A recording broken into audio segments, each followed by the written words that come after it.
আসসালামু আলাইকুম। সুপ্রিয় দর্শক শ্রোতা, আমন্ত্রণ জানাচ্ছি রেডিও নওতার দুপুরের সংবাদে। আজ শুক্রবার 13ই মার্চ 2026 খ্রিস্টাব্দ, 29 ফাল্গুন 1432 বঙ্গাব্দ, 23 রমজান 1447 হিজরি। সংবাদে পুরোটা সময় জুড়ে আপনাদের সাথে আছি আমি Abdus Salam. Nalta Hosenullah polytechnic institute and skill training সেন্টারের সৌজন্যে জানিয়ে দিচ্ছি সংবাদ শিরোনাম।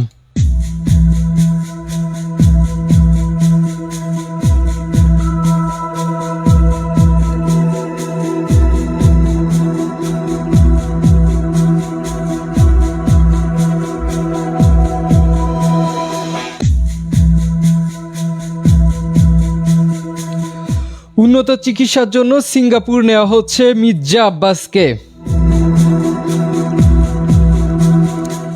ইমাম মজ্জেনদের সম্মানী কার্যক্রমের উদ্বোধন আগামীকাল। 8 জেলায় ঝড়ো হাওয়া সহ বজ্র বৃষ্টির পূর্বাভাস। শ্যামনগরে সাউদার্ন চ্যারিটির পক্ষ থেকে ফুড প্যাক বিতরণ।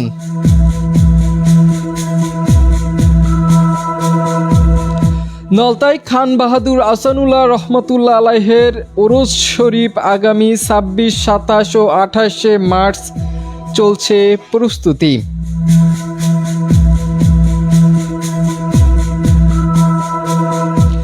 ইরানকে গোপনে সামরিক সহায়তা দিচ্ছে রাশিয়া, বললেন ব্রিটিশ প্রতিরক্ষা মন্ত্রী। রমজানে আফগানিস্তান জুড়ে ফের পাকিস্তানি বাহিনীর বিমান হামলা। সিরিজ জয়ের লক্ষ্যে দুপুরে পাকিস্তানের মুখোমুখি বাংলাদেশ। ইরানকে বিশ্বকাপ বর্জন করতে বলেছেন ট্রাম্প। 5 বছর পর আবারও ফিরছে জাতীয় ক্রীড়া পুরস্কার, বললেন প্রতিমন্ত্রী আমিনুল।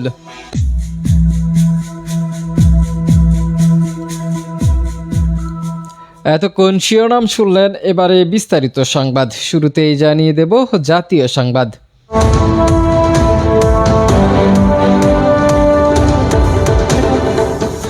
হাসপাতালে চিকিৎসাধীন প্রধানমন্ত্রীর রাজনৈতিক উপদেষ্টা ও সংসদ সদস্য মির্জা আব্বাসকে উন্নত চিকিৎসার জন্য সিঙ্গাপুরে নেওয়ার প্রস্তুতি চলছে। আজ বিকেল 3টায় এয়ার অ্যাম্বুলেন্স ঢাকায় অবতরণ করার কথা রয়েছে। এদিন সন্ধ্যা 6টায় তাকে নিয়ে ঢাকা থেকে সিঙ্গাপুরের উদ্দেশ্যে যাত্রা করবে এয়ার অ্যাম্বুলেন্স। বর্তমান মেডিকেল বোর্ডের তত্ত্বাবধানে নিবিড় পর্যবেক্ষণে আছেন বিএনপির স্থায়ী কমিটির সদস্য মির্জা আব্বাস। পরিবার ও দলের পক্ষ থেকে দেশবাসীর কাছে দোয়া চাওয়া হয়েছে। উল্লেখযোগ্য, গতকাল রাতে হাসপাতালে মির্জা আব্বাসকে দেখতে যান বিএনপির মহাসচিব ও স্থানীয় সরকার মন্ত্রী মির্জা ফখরুল ইসলাম আলমগীর, দলের স্থানীয় কমিটির সদস্য ডক্টর আব্দুল মঈন খান ও সমাজ কল্যাণ এবং মহিলা ও শিশু বিষয়ক মন্ত্রী ডাক্তার AZM জাহিদ হোসেন। এছাড়া জামাতে ইসলামীর আমিরও হাসপাতালে দেখতে যান তাকে। গত বুধবার ইফতারে পানি পান করার সময় হঠাৎ করেই জ্ঞান হারিয়ে ফেলেন মির্জা আব্বাস। অবস্থার উন্নতি না হলে গভীর রাতে তাকে এভার কেয়ার হাসপাতালে ভর্তি করা হয়। রাজধানীর ওসমানী স্মৃতি মিলনায়তনে আগামীকাল সকাল 10টায় ইমাম ও মুয়াজ্জিনদের সম্মানী প্রদান কার্যক্রমের আনুষ্ঠানিক উদ্বোধন করবেন প্রধানমন্ত্রী তারেক রহমান। দেশের ধর্মীয় প্রতিনিধিদের রাষ্ট্রীয় স্বীকৃতি ও সহযোগিতা প্রদানের লক্ষ্যে এই বিশেষ কর্মসূচি হাতে নিয়েছে সরকার। গতকাল তথ্য সম্প্রচার মন্ত্রণালয়ের এক জরুরি বার্তায় এ তথ্য নিশ্চিত করা হয়েছে। মন্ত্রণালয়ের জনসংযোগ কর্মকর্তা ইমরানুল হাসানের পাঠানো ওই বার্তায় জানানো হয়, এই অনুষ্ঠানের মাধ্যমে দেশের ধর্মীয় সেবকদের দীর্ঘদিনের প্রত্যাশা পূরণ হতে যাচ্ছে। দেশের 8টি জেলায় দুপুর 1টার মধ্যে ঝড়ো হাওয়া সহ বজ্র বৃষ্টি হতে পারে বলে জানিয়েছে আবহাওয়া অধিদপ্তর। এ সময় ঝড়ের বেগ ঘন্টায় সর্বোচ্চ 60 কিলোমিটার পর্যন্ত পৌঁছাতে পারে। আজ ভোর 5টা থেকে দুপুর 1টা পর্যন্ত দেশের অভ্যন্তরীণ নদীবন্দরগুলোর জন্য দেওয়া এক পূর্বাভাসে এ তথ্য জানানো হয়।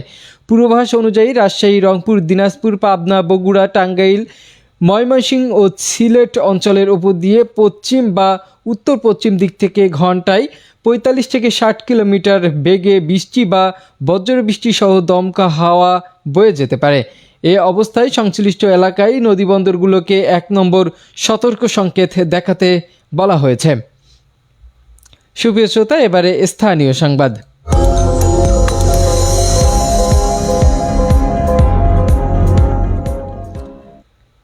শ্যামনগরে সাউদার্ন চ্যারিটির পক্ষ থেকে ফুড প্যাক বিতরণ করা হয়েছে। এ বিষয়ে বিস্তারিত জানাচ্ছেন শ্যামনগর থেকে আমাদের সহকর্মী রণজিৎ বর্মন।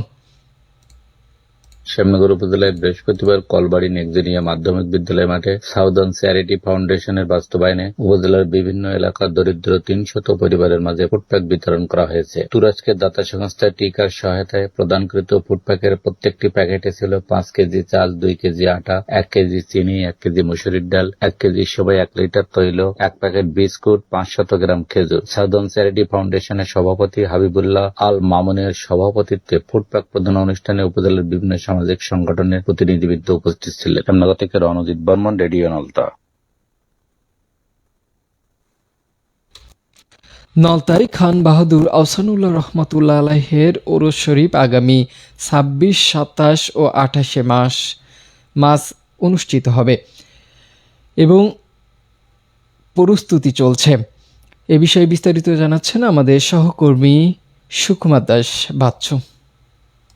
শতাব্দীর শ্রেষ্ঠ মুহাদ্দিস জ্ঞান তাপস সুলতানুল আউলিয়া কুতুবুল আকতাব গৌসে জামান আরেফ বিল্লাহ শাহ সুফি আল হক খান বাহাদুর আহসানুল্লাহ রহমতুল্লাহ আলাইহির পবিত্র জন্মভূমি সাতক্ষীরা জেলার কালীগঞ্জ উপজেলার নলতা মাজার শরীফ প্রাঙ্গণে ৬২তম বার্ষিক ওরস শরীফ আগামী ২৬, ২৭ ও ২৮ মার্চ ৩ দিনব্যাপী অনুষ্ঠিত হবে। ইতিপূর্বে ফেব্রুয়ারি মাসে আর ৯ ও ১০ ফেব্রুয়ারি অনুষ্ঠিত হওয়ার কথা থাকলেও জাতীয় সংসদ নির্বাচনের কারণে ওরস শরীফ পিছিয়ে মার্চের ২৬, ২৭ ও ২৮ মার্চ করা হয়েছে। এদিকে নলতা কেন্দ্রীয় আসানি মিশন কর্তৃপক্ষ ৬২তম ওরস শরীফ সফল সুন্দরভাবে ব্যবস্থাপনার জন্য পূর্বে ব্যাপক প্রস্তুতি গ্রহণ করেছেন এবং তার সার্বিক কার্যক্রম এখনো চলছে। নলতায় এই ওরসকে ঘিরে বাংলাদেশের বিভিন্ন অঞ্চলে পীর কেবলার পীর ভক্ত তারা এই ওরস শরীফে আসেন। ঈদের পরে এই ধরনের ওরজে আসার জন্য ইতিমধ্যে অনেকেই নলতা গেস্ট হাউস বা অন্যান্য সামগ্রিক এলাকা পরিষ্কার পরিচ্ছন্ন এবং সুসজ্জিত করা হচ্ছে। সব মিলিয়ে নলতা কেন্দ্রীয় আসানি মিশনের সার্বিক ব্যবস্থাপনায় ওরস শরীফকে সুন্দরভাবে ব্যবস্থাপনার জন্য সকল প্রস্তুতি নিয়েছে। কালীগঞ্জ থেকে সুকুমার বাচ্চু, রেডিও নলতা। এদিকে শ্যামনগরে দলিত নারী ও কিশোরী উন্নয়নের সভা অনুষ্ঠিত হয়েছে। এ বিষয়ে বিস্তারিত জানাচ্ছেন শ্যামনগর থেকে রণজিৎ বর্মনের আরও একটি রিপোর্টে। শ্যামনগর উপজেলায় নাগরিক উদ্যোগের বাস্তবায়নে বৃহস্পতিবার দলিত নারী ও কিশোরীদের আর্থসামাজিক অবস্থার উন্নয়নে স্থানীয় প্রশাসনের সাথে এক মত বিনিময় সভা অনুষ্ঠিত হয়। জয়িতা প্রতিবন্ধী নারী উন্নয়ন সংস্থার বাস্তবায়ন সহযোগিতায় এবং ফাউন্ডেশন ফর এ জাস্ট সোসাইটির অর্থায়নে উপজেলা জাতীয় মহিলা সংস্থার প্রশিক্ষণ কক্ষে অনুষ্ঠিত সভায় দলিত নারী ও কিশোরীদের আর্থসামাজিক অবস্থার কথা, সরকারি সেবা পাওয়ার সহজীকরণ, সামাজিক বৈষম্য ও নিরাপত্তাজনিত বিভিন্ন সমস্যার কথা তুলে ধরে অতিথি হিসেবে বক্তব্য রাখেন জাতীয় মহিলা সংস্থা শ্যামনগরের দায়িত্বপ্রাপ্ত কর্মকর্তা শেখ মোকসেদ আলী, টেট প্রশিক্ষক মোসাম্মদ শামসুন্নাহার পারভিন, উপজেলা মহিলা বিষয়ক কর্মকর্তার কার্যালয়ের জেন্ডার প্রমোটার মোহাম্মদ মাসুম বিল্লাহ, জয়িতা প্রতিবন্ধী নারী উন্নয়ন সংস্থার নির্বাহী পরিচালক অষ্টমী মালব প্রমুখ। শ্যামনগর থেকে রণজিৎ বর্মন, রেডিও নলতা। কালীগঞ্জ উপজেলার ভূতপূর্ব উপজেলা নির্বাহী কর্মকর্তা লোকমান আহমেদ আর নেই। ইন্না নিলাহি ওয়া ইন্না ইলাইহি রাজিউন। এ বিষয়ে বিস্তারিত জানাচ্ছেন সুকুমার দাস বাচ্চুর আরও একটি রিপোর্টে। কালীগঞ্জ উপজেলার ভূতপূর্ব উপজেলা নির্বাহী কর্মকর্তা লোকমান আহমেদ আর নেই। সাতক্ষীরার কালীগঞ্জ উপজেলার ভূতপূর্ব উপজেলা নির্বাহী কর্মকর্তা লোকমান আহমেদ আর নেই। গতকাল 12 মার্চ সন্ধ্যায় ঢাকা সাভারে নিজ বাসভবনে অসুস্থজনিত কারণে ইন্তেকাল করেছেন বলে পরিবারের পক্ষ থেকে জানা গেছে। তিনি সর্বশেষ অ্যাডিশনাল সেক্রেটারি হিসেবে অবসর গ্রহণ করেন। সাবেক উপজেলা নির্বাহী কর্মকর্তা লোকমান আহমেদ একজন জনবান্ধব, ন্যায়, নিষ্ঠা ও সততা ও দক্ষ কর্মকর্তা ছিলেন। তার মৃত্যুতে পরিবারের পক্ষ থেকে গভীর শোকের ছায়া নেমে মৃত্যুর পর আজ শুক্রবার তার মৃতদেহ গ্রামের বাড়ি বরিশালের উদ্দেশ্যে নিয়ে যাওয়া হচ্ছে। সেখানেই জানাজা নামাজ শেষে পারিবারিক গোরস্থানে দাফন করা হবে বলে জানা গেছে। লোকমান আহমেদের মৃত্যুতে কালীগঞ্জ প্রেস ক্লাবের পক্ষ থেকে গভীর শোক ও সমবেদনা জ্ঞাপন ও তার আত্মার মাগফিরাত কামনা করেছে কালীগঞ্জ প্রেস ক্লাবের নেতৃবৃন্দ।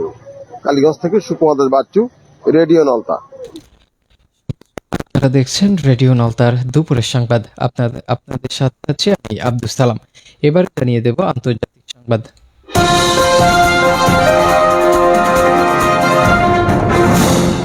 যুক্তরাষ্ট্র ও ইসরায়েলের বিরুদ্ধে চলমান যুদ্ধে ইরানের ব্যবহৃত ড্রোন ও সামরিক কৌশলের পেছনে রাশিয়ার সরাসরি প্রভাব থাকতে পারে বলে দাবি করেছেন যুক্তরাজ্যের প্রতিরক্ষামন্ত্রী জন হেলি।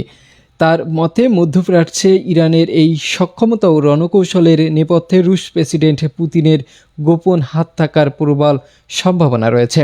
আজ আন্তর্জাতিক সংবাদ মাধ্যমগুলোর বরাতে ব্রিটিশ প্রতিরক্ষামন্ত্রীর এই চাঞ্চল্যকর অভিযোগ সামনে এসেছে।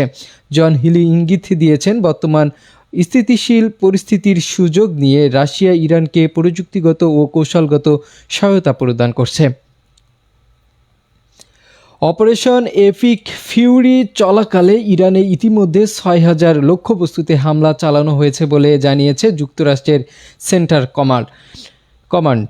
সেন্টকমের প্রকাশ করা নতুন তথ্য অনুযায়ী এসব হামলার মধ্যে ইরানের প্রায় ৬০টি জাহাজ এবং ৩০টি মাইন বসানোর নৌযান ক্ষতিগ্রস্ত বা ধ্বংস করা হয়েছে। এছাড়া হামলার লক্ষ্যবস্তুর মধ্যে ছিল ইরানের কমান্ড সেন্টার, অস্ত্র উৎপাদন কেন্দ্র, ব্যালিস্টিক ক্ষেপণাস্ত্র ঘাঁটি, সাবমেরিন এবং আকাশ প্রতিরক্ষা ব্যবস্থা। অন্যদিকে ইসরায়েলের সেনাবাহিনী তেহরানে নতুন করে বিমান হামলার ঘোষণা দিয়েছে। সেখানকার অধিবাসীদের বরাত দিয়ে বিবিসি নিউজ ফার্সি জানিয়েছে, এসব হামলা ভোর প্রায় ৫টা পর্যন্ত তীব্রভাবে চলেছে। আফগানিস্তানের রাজধানী কাবুল সহ সীমান্তবর্তী কয়েকটি প্রদেশে আজ নতুন করে ফের অতর্কিত হামলা চালিয়েছে পাকিস্তান বাহিনী। এতে অন্তত ৪ জন নিহত হয়েছেন। আফগান পুলিশ এই তথ্য নিশ্চিত করেছেন। কাবুল পুলিশের মুখপাত্র খালিদ জারদান পাকিস্তানি হামলার তথ্য নিশ্চিত করেছেন। তিনি বলেছেন, ইসলামাবাদের চালানো হামলা শহরের আবাসিক বাড়িতে আঘাত এনেছে।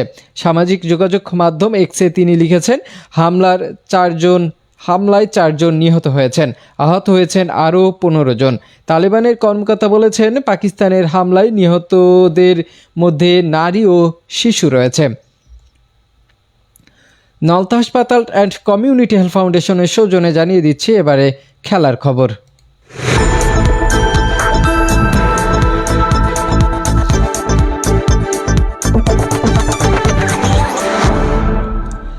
তিন ম্যাচ সিরিজের দ্বিতীয় ওয়ানডেতে আজ সফরকারী পাকিস্তানের মোকাবেলা করবে বাংলাদেশ।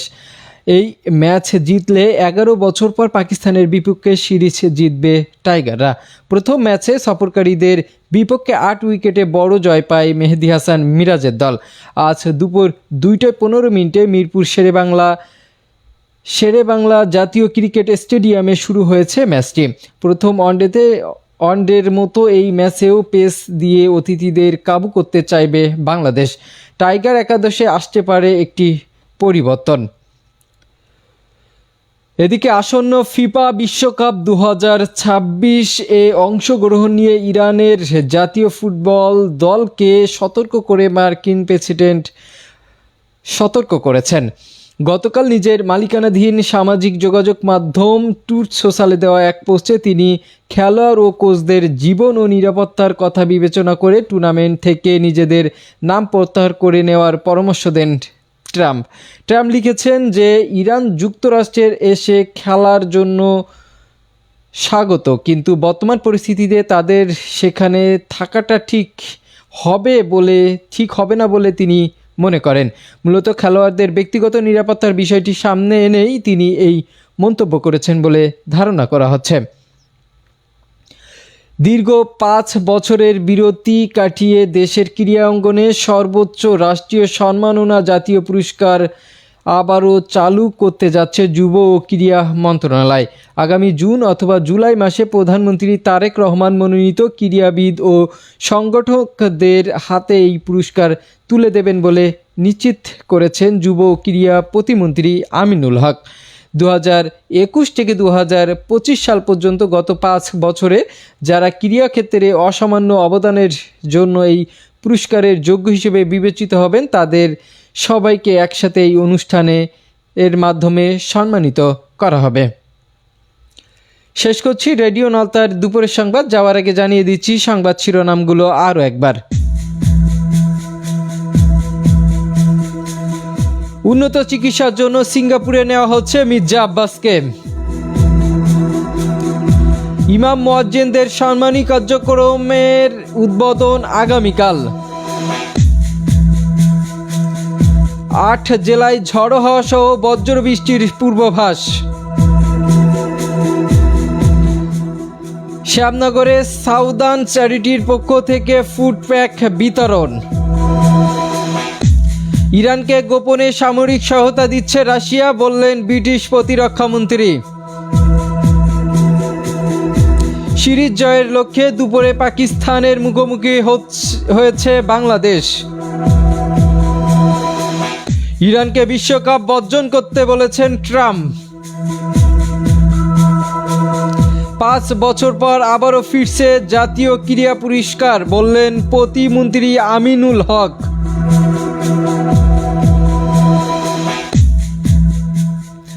এতক্ষণ সংবাদ উপস্থাপনায় ও তথ্য সমন্বয়ে আপনাদের সাথে ছিলাম আমি আব্দুস সালাম। সংবাদ প্রযোজনা ও প্রকৌশল দায়িত্বে মোহাম্মদ রবিউল ইসলাম, সার্বিক ব্যবস্থাপনায় মামুন হোসেন। রেডিও নলতা সংবাদ বিশ্বের যে কোনো প্রান্ত থেকে শুনতে ভিজিট করুন www.radionalta.com।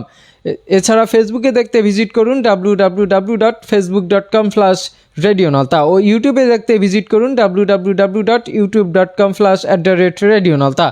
এতক্ষণ আমাদের সাথে থাকার জন্য সকলকে ধন্যবাদ। আমাদের পরবর্তী সংবাদ বিকাল 4:30 শোনার আমন্ত্রণ রইল। আল্লাহ হাফেজ। বাংলাদেশ চিরজীবী হোক।